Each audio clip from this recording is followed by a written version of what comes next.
Hello दोस्तों, रोशन academy में आपका स्वागत है। ये वीडियो सीटेट से संबंधित है। आज हम बताने वाले हैं हिंदी पेडागोजी का कुछ अगला भाग। आप लोग देखें, बिल्कुल एकदम महत्वपूर्ण क्वेश्चंस हैं। आप देखेंगे बिल्कुल तो आप अच्छी तरह से सीटेट को करेक्ट करेंगे, अच्छे से अच्छे नंबर लाएंगे। आप हिंदी में 30 में 30 कर करके आएंगे। आप देखें, इस तरह से बिल्कुल आपको कॉन्सेप्ट के साथ बताया जा रहा है, इसलिए आप लोग इस वीडियो में अंत तक देखने की कोशिश करें और अधिक से अधिक आप मार्क्स लाएं सीटेट में।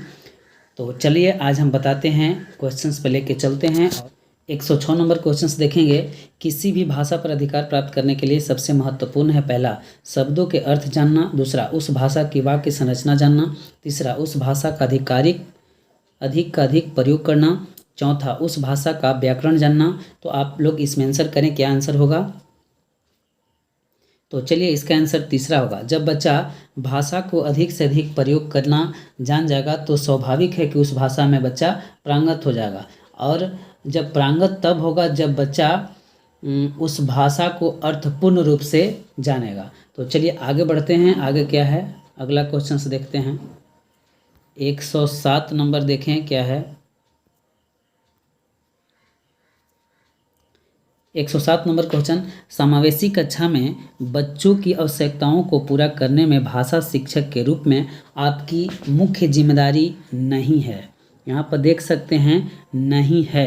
पहला, बच्चों की भाषा संबंधी क्षमताओं का पहचान करना, दूसरा बच्चों को विभिन्न प्रकार के दृश्य श्रव्य सामग्री उपलब्ध कराना, तीसरा बच्चों का आकलन करते समय अति उदार बनना, चौथा विभिन्न आवश्यकताओं वाले बच्चों के लिए उपलब्ध संसाधनों की खोज करना। इसमें आंसर आप करेंगे, आंसर क्या होगा।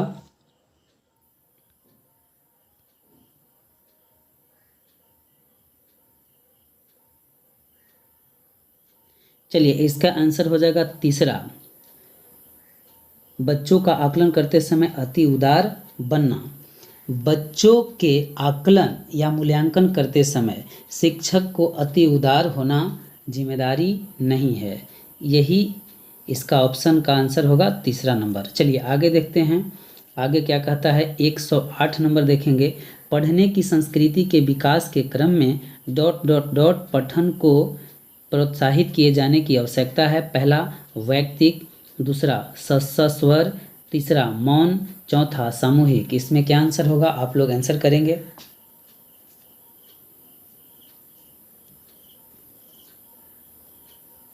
तो चलिए इसका आंसर हो जाएगा पहला वैयक्तिक। आगे देखेंगे 109 नंबर, भाषा की पाठ्य पुस्तक में सबसे महत्वपूर्ण पक्ष है। पहला आकर्षक चित्र, दूसरा पाठों का उद्देश्यपूर्ण चयन, तीसरा अभ्यासों की बहुलता, चौथा कागज की गुणवत्ता। चलिए आगे आप बताएंगे इसका आंसर क्या होगा।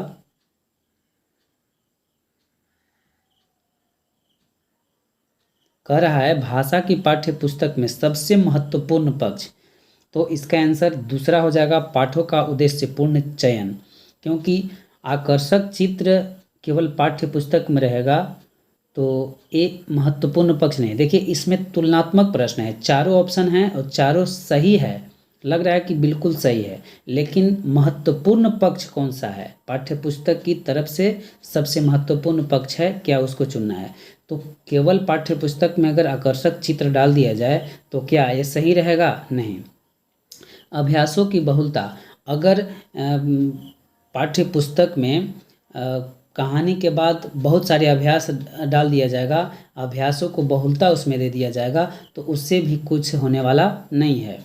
कागज की गुणवत्ता, कागज की गुणवत्ता से क्या मतलब है। मान के चलिए कि पाठ्य पुस्तक सही से रोचक नहीं है, उसमें बच्चा रुचि नहीं ले रहा है और खूब कागज की गुणवत्ता है, अच्छा कागज है, तो उसमें अच्छा कागज होने की क्या ज़रूरत है, उससे क्या फ़ायदा है। इसलिए पाठों का उद्देश्यपूर्ण चयन दूसरा आंसर हो जाएगा। चलिए आगे 10 नंबर क्वेश्चंस देखेंगे। समग्र भाषा पद्धति पर आधारित कक्षा, पहला गतिविधियों के आयोजन पर बल देती है, दूसरा बच्चों के भाषाई विकास की स्पष्ट समझ पर बल देती है, तीसरा बाल साहित्य को पढ़कर सुनाने पर बल देती है, चौथा सभी भाषाओं को सीखने पर बल देती है। आप लोग इसमें आंसर करेंगे, क्या आंसर होगा।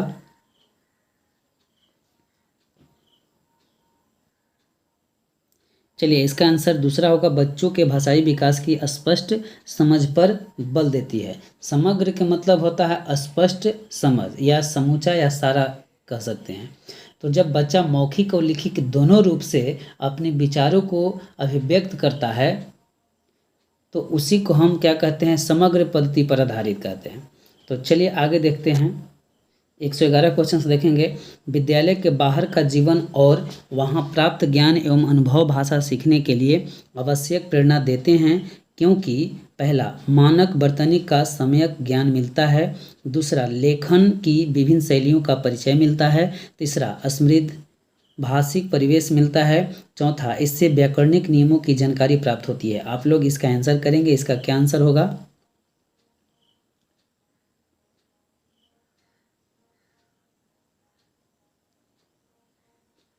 तो चलिए इसका आंसर तीसरा हो जाएगा, समृद्ध भाषिक परिवेश मिलता है। चलिए आगे देखते हैं, आगे क्या होगा।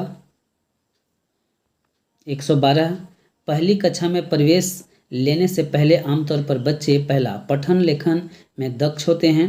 दूसरा, स्व अभिव्यक्ति जानते हैं। तीसरा, भाषा के व्याकरणिक नियम जानते हैं। चौथा, तुतला कर बोलते हैं।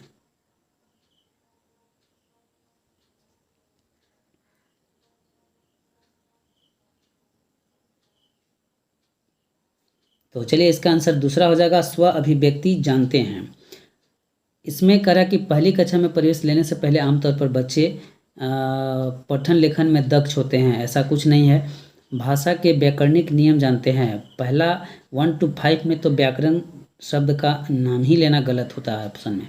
तुतलाकर बोलना है, ऐसा तो कुछ नहीं है कि तुतलाकर ये क्या शब्द ऐसा ही डाल देता है। दूसरा, स्व अभिव्यक्ति जानते हैं। चलिए आगे देखते हैं, तीसरा नंबर, सुरभि अक्सर ड वाले शब्दों को गलत तरीके से उच्चारित करती है, आप क्या करेंगे? पहला, उससे ड वाले शब्दों की सूची पढ़ने एवं लिखकर अभ्यास करने के लिए देंगे।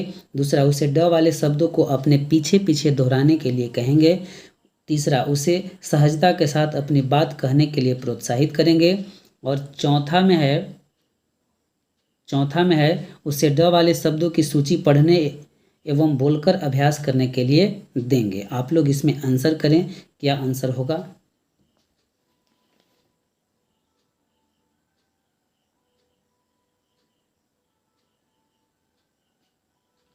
तो चलिए इसका आंसर हो जाएगा तीसरा, 113 के तीसरा आंसर हो जाएगा, उसे सहजता के साथ अपनी बात कहने के लिए प्रोत्साहित करेंगे।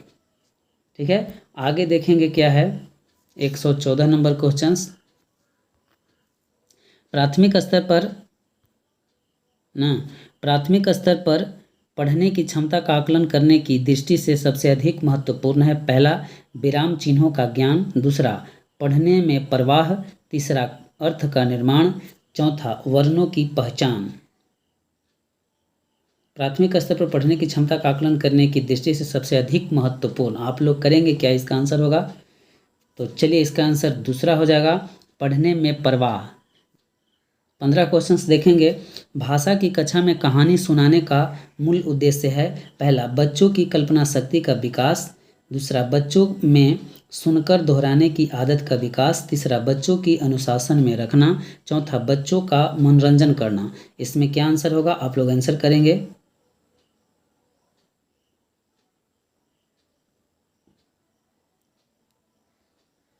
चलिए इसका पहला हो जाएगा, बच्चों की कल्पना शक्ति का विकास करना।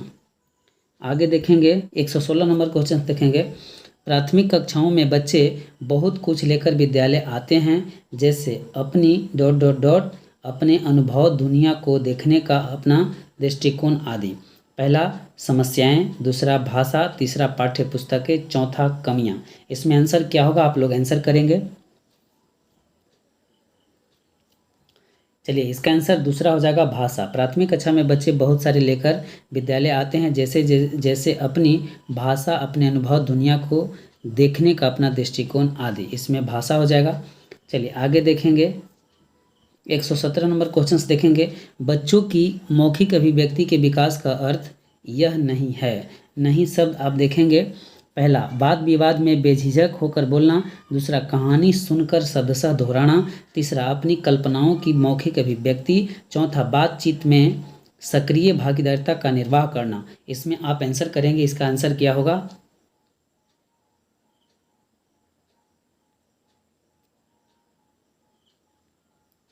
नहीं पूछ रहा है, नेगेटिव वाला आप चुनेंगे। चलिए, इसका आंसर दूसरा हो जाएगा, कहानी सुनकर शब्दशः दोहराना। यही निगेटिव है। अभिव्यक्ति के विकास का अर्थ यह नहीं है। वाद विवाद में बेझिझक होकर बोलना ये तो है। तीसरा, अपनी कल्पनाओं की मौखिक अभिव्यक्ति ये भी है। चौथा, बातचीत में सक्रिय भागीदारिता का निर्वाह करना ये भी है। चलिए आगे देखते हैं, 118 नंबर क्वेश्चन क्या कहता है। भाषा की कक्षा में यह जरूरी है कि पहला, भाषा शिक्षक भाषा का पूर्ण ज्ञाता हो। दूसरा, भाषा शिक्षक बच्चों की उच्चारणगत शुद्धता पर विशेष ध्यान दे। तीसरा, भाषा शिक्षक बच्चों की वर्तनी को बहुत कठोर से ले। चौथा, स्वयं भाषा शिक्षक की भाषा प्रभावी हो। इसमें आप क्या कहेंगे? आप लोग आंसर करें।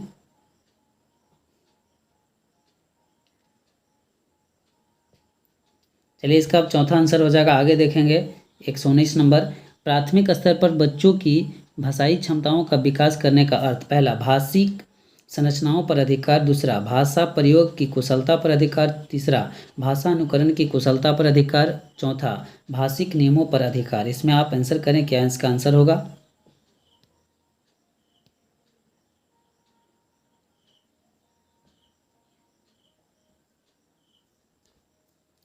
चलिए, दूसरा इसका आंसर हो जाएगा, भाषा प्रयोग की कुशलता पर अधिकार।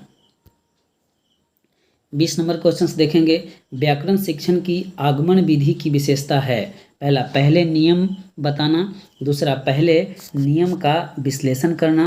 तीसरा, पहले मनोरंजक गतिविधियां करना। चौथा, पहले उदाहरण प्रस्तुत करना। तो आप लोग इसमें आंसर करें, क्या आंसर होगा? आगमन विधि और निगमन विधि भी हम बताएंगे, आप लोग को सब बताएंगे धीरे धीरे, आप लोग चिंता ना करें। तो आप देखेंगे यहाँ पे इसमें क्या होगा, आगमन विधि। इसका चौथा आंसर हो जाएगा, पहले उदाहरण प्रस्तुत करना।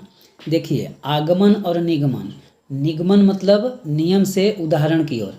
निगमन में क्या रहा है, नी और नियम, नी और नियम ना, नियम निगमन विधि नियम से उदाहरण, और आगमन विधि उदाहरण से नियम। याद रखेंगे, नी वाला याद रखेंगे। निगमन विधि क्या होता है, नियम की हो जाता है पहले। निगमन विधि पहले नियम तब उदाहरण ना। अब आगमन विधि में पहले उदाहरण तब नियम। चलिए, आज का गाइज इतना ही, फिर हम अगले वीडियो में मिलेंगे। तो हम जानते हैं, आई होप कि आप लोग समझ गए होंगे। तो दोस्तों, आज का इतना ही। तो जय हिंद, जय भारत।